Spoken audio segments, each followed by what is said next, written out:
Hello students, how are you all? So let's continue the chapter. Previous class में हमने पढ़ा था कि जो वली थी वो बस की राइडिंग कर रही थी और एक एल्डरली वूमन उसके पास में आकर बैठ गई थी जो उससे पूछ रही थी कि क्या वो अकेले बस की सवारी कर रही है। लेकिन इस बात से जो वली थी वो बहुत ज़्यादा अनहैप्पी हो गई थी, इरिटेट हो गई थी और उसने उसको बताया कि हाँ वो अकेले जा रही है और उसके पास टिकट भी है। But the old woman went on with her drivel.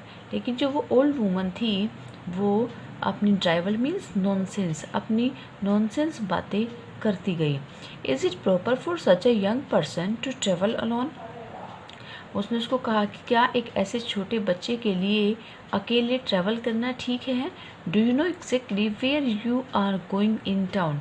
क्या तुम्हें सही से पता है कि तुम शहर में कौन सी जगह पर जा रही हो? What is the street? What is the house number? You needn't bother about me. I can take care of myself, Valli said, turning her face towards the window and staring out. तो अब जो वल्ली थी, वल्ली को गुस्सा आ गया और वो गुस्से में बोली कि कौन सी गली है, क्या हाउस नंबर है, तुम्हें मेरे लिए परेशान होने की ज़रूरत नहीं है, मेरी चिंता करने की ज़रूरत नहीं है। I can take care of myself, मैं अपनी देखभाल खुद कर सकती हूँ। ये बात उसने अपना फेस विंडो की तरफ करते हुए बोली और फिर वो विंडो से बाहर देखने लगी। Her first journey, what careful, painstaking, elaborate plans she had to make for it. तो जो उसकी ये पहली जर्नी थी, इस पहली जर्नी में उसने बहुत ही केयरफुली, सावधानी से, बहुत ही पेनस्टेकिंग मीन्स बहुत ही मेहनत से, इलेबोरेट प्लान, बड़ी बड़ी जो योजना थी वो बनाकर उसको ये प्लान अपना तैयार करना पड़ा था। शी हैड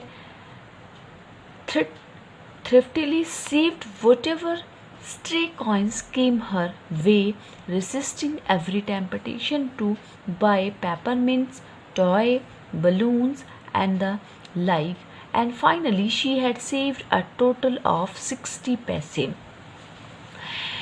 जो ये जितने भी सिक्के उसके पास आए थे वो सारे सिक्के उसने बचाए थे। कैसे?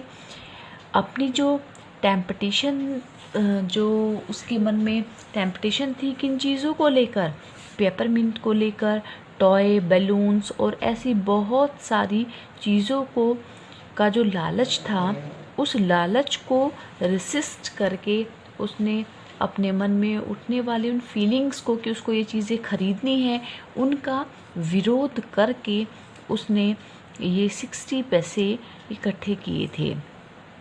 How difficult it had been, कितना मुश्किल था ये, particularly that day at the village fair, specially उस दिन जिस दिन गांव में मेला लगा था।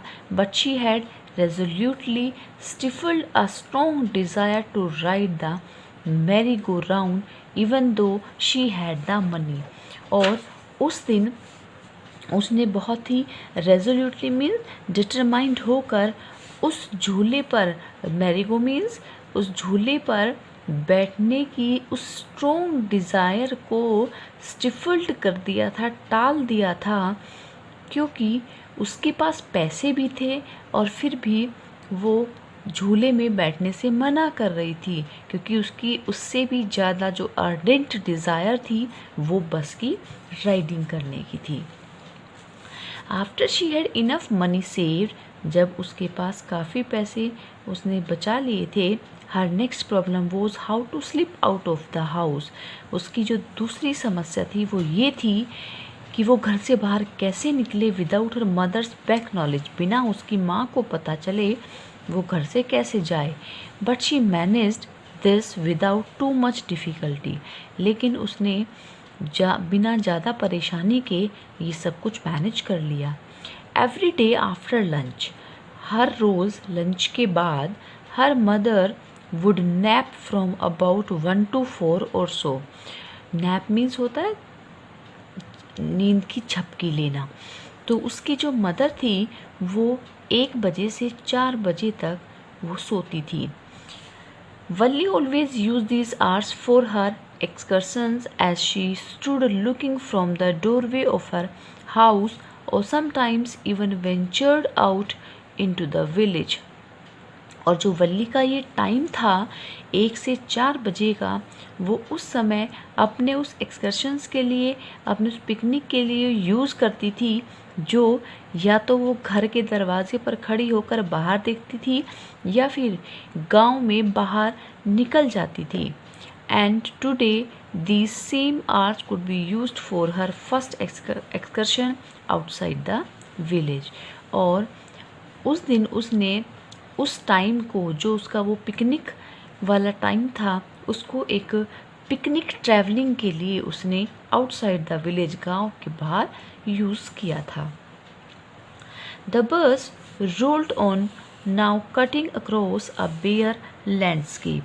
अब जो बस थी वो एक बेयर मीन्स खाली, बंजर पड़ा हुआ एक लैंडस्केप के पास से गुजर रही थी. Now rushing through a teeny hamlet or past an old wayside shop. और कई बार वहाँ पर रास्ते में जो बस थी वो छोटी छोटी दुकानों के पास से भी निकल रही थी. Sometimes the bus seemed on the point of gobbling up another vehicle that was coming towards them or pedestrian crossing the road. और कई बार जो बस थी वो ऐसा लगता था कि मानो दूसरे व्हीकल से टकरा जाएगी जो कि उनकी साइड आ रहा होता था, या फिर कई बार सड़क पार कर रहे जो पेडेस्ट्रियन यानी कि जो पैदल यात्री थे, ऐसे लगता था कि बस उनको उनके ऊपर चढ़ जाएगी या उनको टक्कर मार देगी.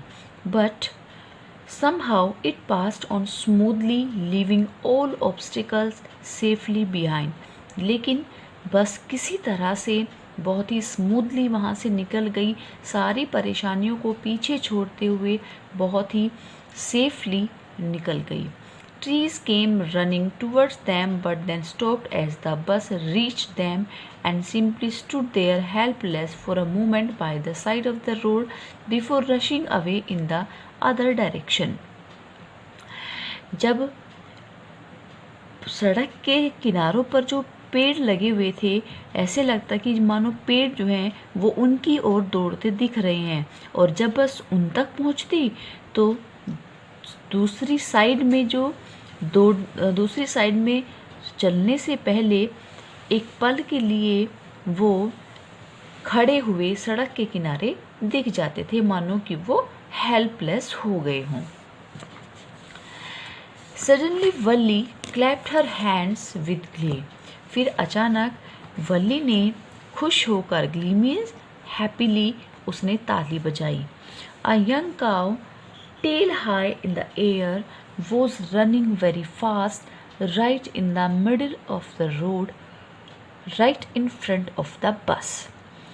क्यों उसने ताली क्यों बजाई? क्योंकि एक छोटी गाय जिसकी पूंछ हवा में ऊपर उठी हुई थी, वो रनिंग वेरी फास्ट, बहुत तेज़ी से दौड़ रही थी, right in the middle of the road, बिल्कुल रोड के बीचों बीच, बिल्कुल उनकी बस के ठीक सामने.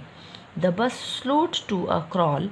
जो बस थी वो धीमी हो गई, और क्रॉल मीन्स बहुत धीमी होकर रेंगने लगी. And the driver sounded his horn loudly again and again. और ड्राइवर जोर जोर से बार बार हॉर्न बजा रहा था. But the more honked, the more frightened the animal became and the faster it galloped, always right in front of the bus. लेकिन but the more honked, जितना ज़्यादा हॉर्न बजाया जाता, जो वो एनिमल था, more frightened became more frightened, वो और ज़्यादा डर जाता, and the faster it galloped, और उतनी ही तेज़ी से वो दौड़ता, बिल्कुल ठीक उनकी बस के सामने. Somehow this was very funny to वल्ली. तो किसी भी तरह से वल्ली के लिए ये बहुत ही फ़नी था. She laughed and laughed until there were tears in her eye. और हंसते हंसते वो इतना हंसी कि हंसते हंसते उसकी आंखों में आंसू आ गए. Hey lady, haven't you laughed enough, called the conductor. अब कंडक्टर ने कहा कि ए लड़की, क्या तुम बहुत ज़्यादा नहीं हंस चुकी? Better save some for tomorrow, ये अच्छा होगा कुछ हंसी नेक्स्ट डे के लिए भी बचा लो। Okay students, I hope it's clear to you. If you have any query regarding this video, comment me in the comment section. Do like and share the video. Thank you so much.